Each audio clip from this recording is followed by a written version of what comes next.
بسم الله الرحمن الرحيم. اللهم صل على سيدنا ومولانا محمد صاحب التاج والمعراج والبراق والعلم، دافع البلاء والوباء والقحط والمرض والألم، اسمه مكتوب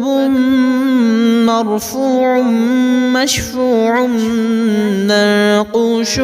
في اللوح والقلم، سيد العرب والعجم، جسمه مقدس معطر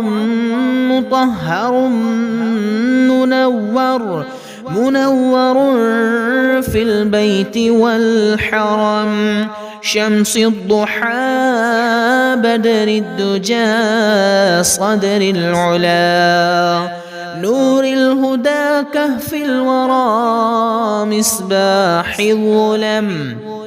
جميل الشيم شفيع الأمم، صاحب الجود والكرم، والله عاصمه وجبريل خادمه، والبراق مركبه والمعراج سفره، وسدرة المنتهى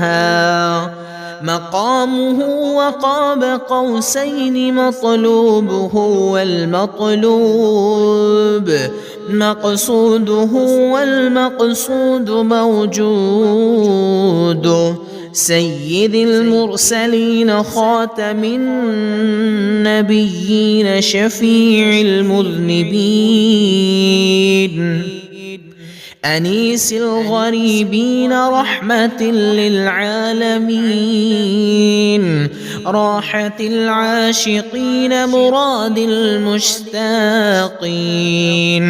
شمس العارفين سراج السالكين، مصباح المقربين محب الفقراء والغرباء والمساكين، سيد الثقلين نبي الحرمين إمام القبلتين، وسيلتنا في الدارين صاحب قاب قوسين، محبوب رب المشرقين ورب المغربين، جد الحسن والحسين مولانا ومولى الثقلين أبي القاسم محمد بن عبد الله، نور من نور الله، يا أيها المشتاقون بنور جماله، صلوا عليه وآله وأصحابه وسلموا تسليما.